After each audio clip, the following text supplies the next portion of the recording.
যায়। কিছুক্ষণ পর দু হাত এবং দু পায়ে ভর দিয়ে একটা একটা চার পেয়ে জন্তুর মতো মহেন্দ্র বেরিয়ে আসে ঘর থেকে। কে কে কে কে এইটা কি দেখছি আমি? কি দেখছি? মহেন্দ্রর এমন অবস্থা!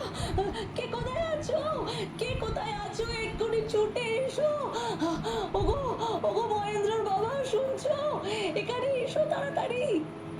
আমি দেখলাম মহেন্দ্রর চোখ মুখ একেবারে জড়িয়ে গেছে, মুখ থেকে লালা গড়াচ্ছে, গায়ের রং কুচকুচে কালো, হাতে পায়ে বড় বড় নখ এবং গোঙানির আওয়াজ। মহেন্দ্র আচমকা তার ঘরের জানলা ভেঙে রড বেঁকিয়ে বাইরের দিকে লাফ দেয়। সবকিছু এত তাড়াতাড়ি ঘটে যে কিছুই বুঝে উঠতে পারি না। কাল রাত থেকে মহেন্দ্র নিখোঁজ। সে কোথায় গেল কিছুই জানি না।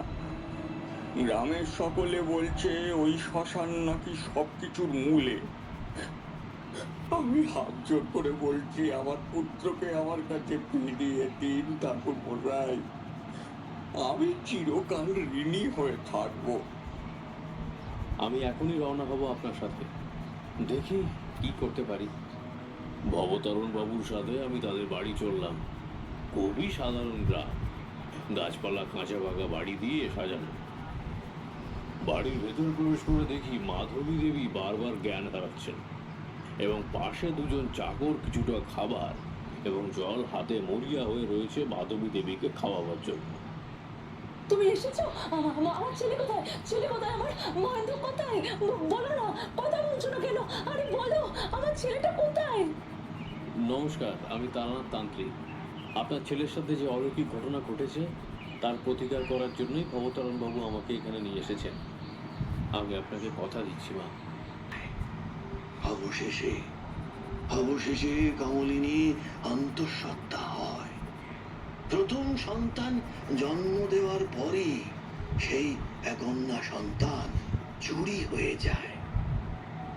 কমলিনী, হরনাথ চৌধুরী এবং বাড়ির সকলে অনেক খোঁজ খবর চালালেও সেই সন্তানের আর কোনো খবর পাওয়া যায় না। কমলিনী সন্তান সুখে ভীষণ ভেঙে পড়ে। বেশ কিছু সময় পর কমলিনী পুনরায় দ্বিতীয়বারের মতো গর্ভবতী হয়। কালকেতুর সাথে কমলিনীর বেশ সুখের সংসার ছিল। এদিকে হরনাথ চৌধুরী বয়সের ভারে পরলোক গমন করে। তখন ওই কমলিনী 9 মাসের অন্তঃসত্ত্বা। কমলিনী দ্বিতীয় কন্যা সন্তানের জন্ম দেয়। প্রসবের কিছুক্ষণ পরই তার দ্বিতীয় সন্তানও কেউ আর খুঁজে পায় না। কমলিনী কান্নায় ভেঙে পড়ে।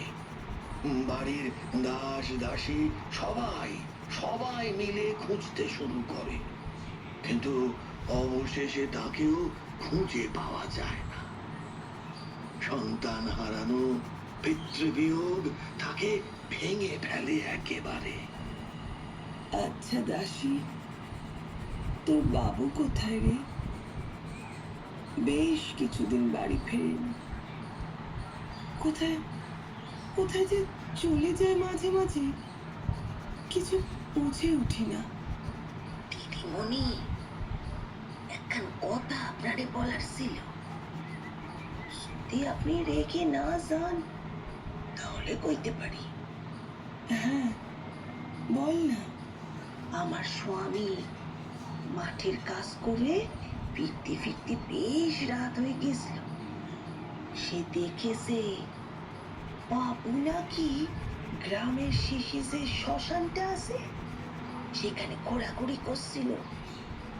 নিজের মনে এসব এসব বিড়বিড়ও করতেছিল। পরনে কালো কাপড়, কপালে তিলক। কি যাতা বলছিস? কি দেখতে কি দেখেছিস তার নেই ঠিক। তুই এখন যা, প্রয়োজন বলে তোকে ডেকে নেব। দাসীকে চলে যেতে বললেও বিষয়টাকে তো মন থেকে মুছে ফেলতে পারছি না। সত্যি তো।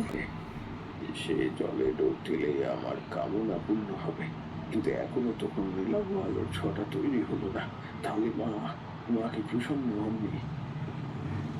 না না, আমি যাবো পুকুরে ডুব দিতে। আমার বিশ্বাস